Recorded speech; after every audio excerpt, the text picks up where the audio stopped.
আসসালামু আলাইকুম ভিউয়ার্স, কেমন আছেন সবাই? আশা করি ভালো আছেন। তো আজকে আমার হাতে দেখতে পাচ্ছেন টেন্ডা একটি রাউটার। তো এটির মডেল হচ্ছে F3। ওকে, টেন্ডা কোম্পানির। তো এটা কিভাবে আজকে রাউটারটা আপনার সেট আপ করতে হয়, তো আমি এখন সেটাই দেখাবো। তো চলুন দেরি না করে শুরু করা যাক ভিডিও।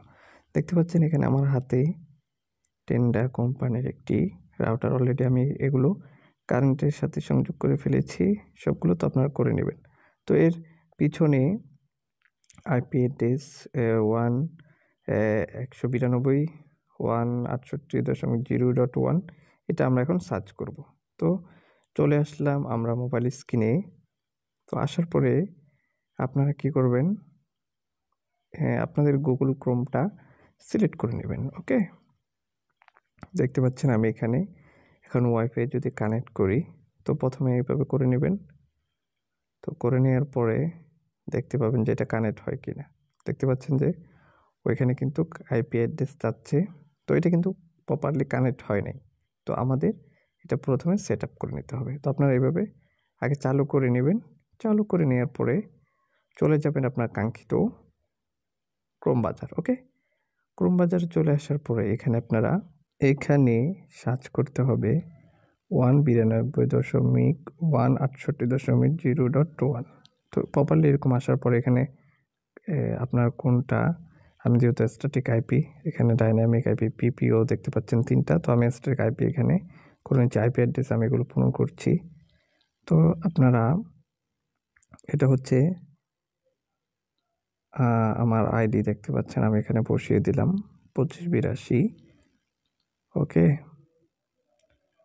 তো অবশ্যই এগুলো এক একটার ক্ষেত্রে পিপিও দেখতে পাচ্ছেন, ডাইনামিক আইপি, আমি যেহেতু স্ট্যাটিক আইপি, যদি আপনাদের ওইটা হয় তাহলে আপনারা অবশ্যই এগুলো যেখান থেকে ব্রডব্যান্ডটা নিয়েছেন, যার কাছ থেকে ওকে কল দিবেন, অথবা অফিস নাম্বার কল দিয়ে আপনারা আপনাদের আইপি অ্যাড্রেসগুলো জেনে নেবেন, স্ট্যাটিক আইপিটা আর কি। তারপর এগুলো সেট আপ করে নিতে হবে। কেমন? তো আমি যেহেতু স্ট্যাটিক আইপিগুলো নিচ্ছি, তো আমি ডিফল্টভাবে সেগুলো সবগুলো এখানে পূরণ করছি। তো পূরণ করা শেষ হয়ে গেলে কিন্তু আমারটা দেখবেন যে এখানে সাকসেসফুলি হয়ে যাবে। ওকে, এখানে 4, এখানে আমি 2, তারপরে এখানে 2, তারপরে 1 দিয়ে এখানে ওকে দিয়ে দিলাম। দেখতে পাচ্ছেন সেভ সাকসেসফুলি হয়ে গেল। তো আমি কিন্তু স্ট্যাটিক আইপিটা করে ফেলেছি। তো এখন আমার কাজ কি বন্ধুরা, সেটি দেখাবো। তো এর জন্য আমরা এখানে ক্লিক করব, 3 ডট আইকনে ক্লিক করার পরে এমন অপশন চলে আসবে। তো এখানে ওয়াইফাই নেম, আপনার রাউটার এখানে নামটা চেঞ্জ করে দিতে পারবেন।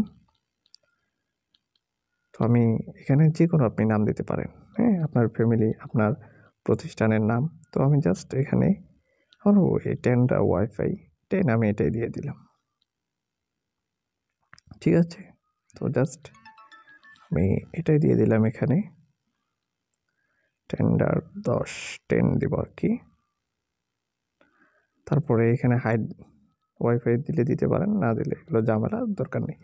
তো ওয়াইফাই পাসওয়ার্ডের জায়গায় আপনার 63 অথবা 8টার উপরে পাসওয়ার্ড দিতে হবে। কেমন?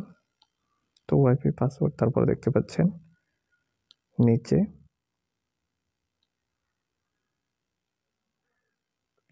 তো ওয়াইফাই পাসওয়ার্ডের জায়গায় এখন আমরা পাসওয়ার্ডটা দিব।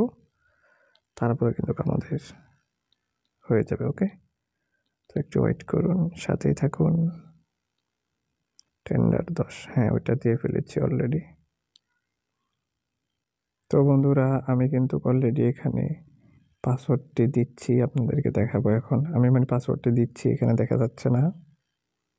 তো জাস্ট দেখতে পাচ্ছেন আমি কিন্তু পাসওয়ার্ডটা দিয়ে দিলাম।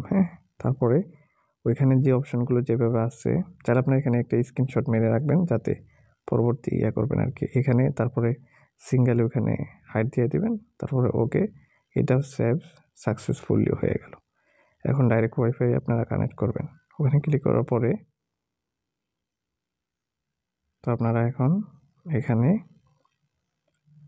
দেখতে পাবেন যে এটা কানেক্ট হয়ে যাবে। একটু ওয়েট করুন। তো টেন্ডার 10 যে আপনি নামটা দিয়েছেন সেটা অনুযায়ী, আগের নামটা কিন্তু দেখতে পাচ্ছেন ওখানে ক্যান্সেল, ওইটা তো টেন্ডার 10 এখানে আমি এখন ক্লিক করতেছি, তারপর কিন্তু এটা হয়ে যাবে। ওকে, তো সাথেই থাকুন। একটু দেখতে পাচ্ছেন বন্ধুরা, একটু লেট নিচে। তো এখন কিন্তু দেখতে পাবেন যে হ্যাঁ, এখনও কানেক্ট হয় নাই। তো আমরা আবারও এখানে চলে গেলাম। চলে যাওয়ার পরে আমরা এখন নিউ ট্যাব নিব। এখান থেকে নিউ ট্যাব নিয়ে আবারও আমরা এখানে সার্চ করলাম 192.11। হ্যাঁ, আর আসার পরে এখন আমাদের অ্যাডভান্স, আচ্ছা এটা তো না, সরি, আমাদের এটা নিতে হবে 192.0.1।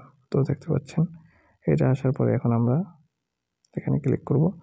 তো লগ ইন নিউ পাসওয়ার্ডের জায়গায় এখানে নিউ পাসওয়ার্ডটা দিতে হবে, তারপরে আবারও নিউ পাসওয়ার্ডটা দিতে হবে। তো এটা হচ্ছে আমার, দেখতে পাচ্ছেন অটোমেটিকলি চলে আসছে।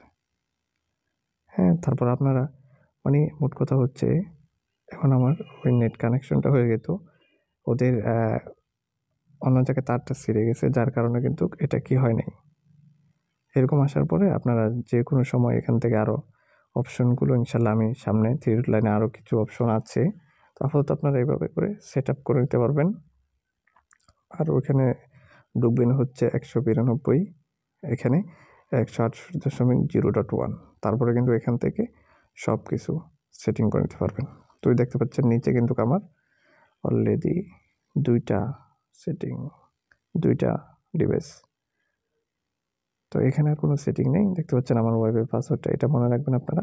তো আমি যেভাবে মানে সব কিছু দেখালাম, তো এইভাবে করে নিতে হবে আর কি। ওকে, তো মোটামুটি আমাদের কাজ শেষ কিন্তু। তো এভাবে কিন্তু খুব সহজেই চাইলে আপনার ঘরে বসে আপনি নিজেই ইউটিউব দেখে, দরকার হলে আপনি 2টা মোবাইল নেন সাথে, ঠিক আছে, একটাতে ভিডিও দেখুন আর একটাতে আপনি ট্রাই করুন। তো ইনশাল্লাহ আপনি নিজেই পারবেন। কোনো লাইনম্যানকে এনে বাসায় অযথা ঝামেলা করার কোনো প্রয়োজন নেই আমি মনে করি, ঠিক আছে। তো আপনার চাইলে এখান থেকে FAST ডট আপনাকে মানে কীরকম স্পিড দিয়েছে, তো এটাও চাইলে চেক করে নিতে পারেন। তো দেখা হবে নেক্সট টিউটোরিয়াল ভিডিও নিয়ে। ততক্ষণ ভালো থাকুন, সুস্থ থাকুন। আল্লাহ হাফেজ, আজকে এই পর্যন্ত।